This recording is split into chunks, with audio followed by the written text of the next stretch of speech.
Hi viewers, welcome to South Queen channel. இன்னைக்கு நாம உக்காரை பார்க்க போறோம். இது வந்து செட்டிநாடு ஸ்பெஷல். இது செட்டிநாடுல ஏதாவது ஸ்பெஷலா செய்றாங்கனாக்கா அதுல அன்னைக்கு வந்து இந்த டிஷ் வந்து முக்கியமா இருக்கும் உங்களுக்கு. அதான் நம்ம இன்னைக்கு செய்ய போறோம். இப்போ நான் 2 ஸ்பூன் நெய் விட்டுக்கிட்டேன். 2 ஸ்பூன் நெய்ல நான் கொஞ்சமா திராட்சையும் முந்திரியும் நான் வறுத்துக்க போறேன். உங்களுக்கு தேவையான அளவுக்கு எவ்வளவோ சேர்த்துக்கோங்க. இதை ஃபஸ்ட்டு நம்ம வறுத்து எடுத்துக்கலாம். இப்போது இந்த முந்திரி எல்லாம் வெந்துருச்சு. நம்ம இதை எடுத்து வச்சுக்கலாம்.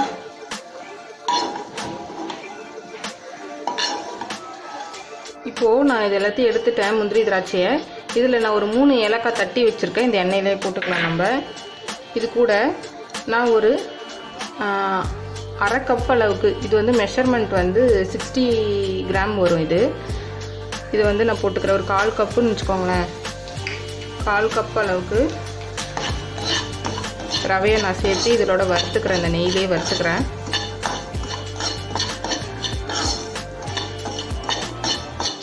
இதை நல்லா கொஞ்சம் தீயாமல் நல்லா வறுபடுற மாதிரி பார்த்துக்கோங்க.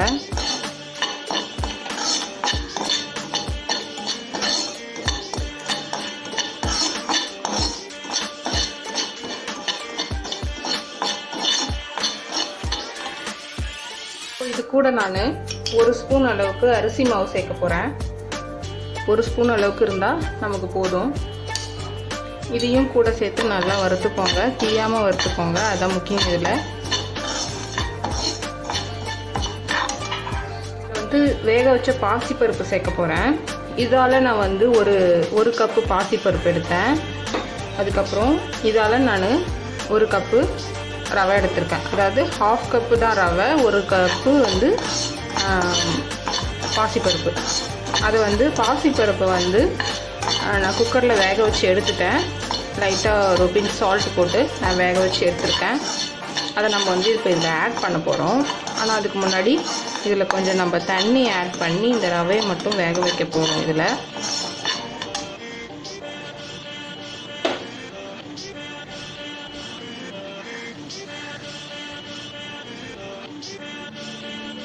பாருங்கள், நம்ம ரவை வந்து 1/2 கப்பில், அதனால் இது வந்து 2 மடங்கு.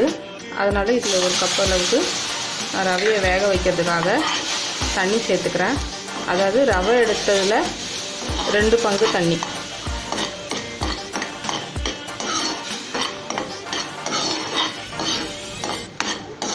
இது லைட்டாக மூடி போட்டுக்கலாம். இந்த ரவை வேகிறது மட்டும் லைட்டாக மூடி போட்டு சீக்கிரமாக எடுத்துக்கலாம்.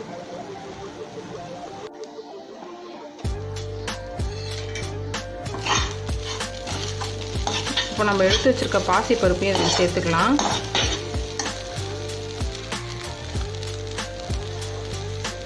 இப்போ பாசி பருப்பை வேக வச்சுருக்கோம்.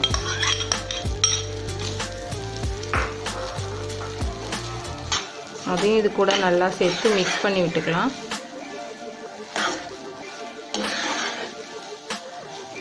நல்லா மிக்ஸ் பண்ணி விட்டுக்கோங்க. இந்த ரவையும் பாசி பருப்பும் ஒன்று சேர்ந்து வரணும்.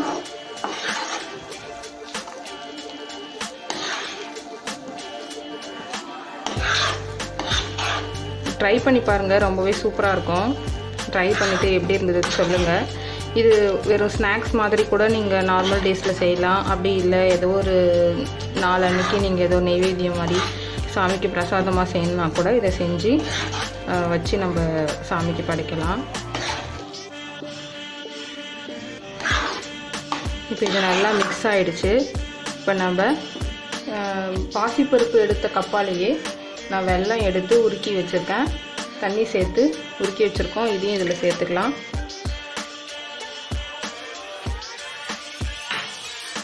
இப்போ இதையும் நல்லா மிக்ஸ் பண்ணி விட்டுக்கலாம். இதில்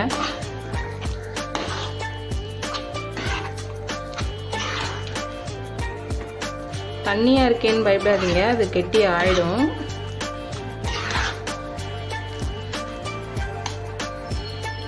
கொஞ்சம் மீடியம் ஃப்ளேம்லேயே வச்சு செய்யுங்க.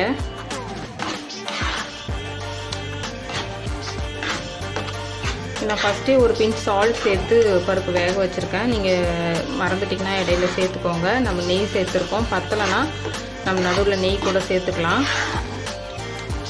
ஒரு ஸ்பூன் எண்ணெய் கூட சேர்த்துக்கலாம். ஏன்னா இது கொஞ்சம் கெட்டியாக ஆகாமல், நெய் போட்டோம்னா கெட்டியாகும்ல, அந்தமாதிரி கெட்டியாகாமல் இருக்கிறதுக்காக ஒரு ஸ்பூன் சன்ஃப்ளவர் ஆயில் கூட நம்ம இதில் சேர்த்துக்கலாம். அப்போ வந்து இலகுன மாதிரி ஒரு மாதிரி லூஸாகவே இருக்கும், டைட்டாக இருக்காமல்.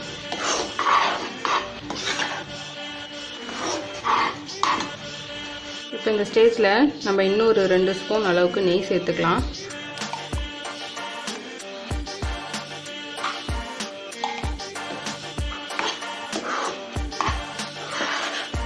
நெய் சேர்த்து செய்யுங்க, நல்லாயிருக்கும். நம்ம வனஸ்பதியெல்லாம் சேர்த்து செய்யாதீங்க, அது உடம்புக்கு ரொம்ப கெடுதல்.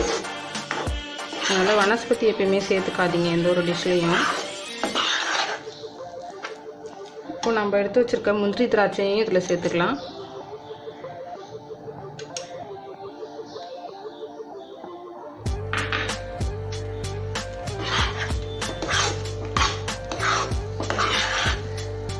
உங்களுக்கு எவ்வளோ நெய் தேவையோ அதுக்கேற்ற மாதிரி நீங்கள் சேர்த்துக்கோங்க. இந்த மாதிரி ஒரு நான்ஸ்டிக் பேனில் செஞ்சிங்கன்னா உங்களுக்கு ஈஸியாக இருக்கும். பாருங்கள், இப்படி ஒட்டாமல் வரும். இந்த மாதிரி இருந்ததுன்னா கொஞ்சம் உங்களுக்கு செய்கிறதுக்கு ஈஸியாக இருக்கும். அதனால் நான்ஸ்டிக் பேன் இருந்ததுன்னா செய்யுங்க, இல்லைனா நார்மல் பேன்லேயே செய்யுங்க.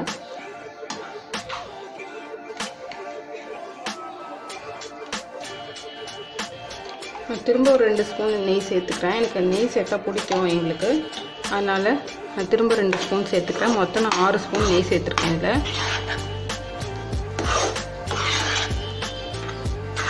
அவ்வளோதான், நம்மளோட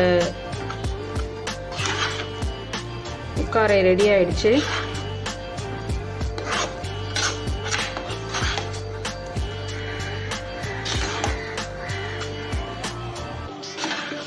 அவ்வளோதான், நான் அடுப்பு ஆஃப் பண்ணிக்கிறேன்.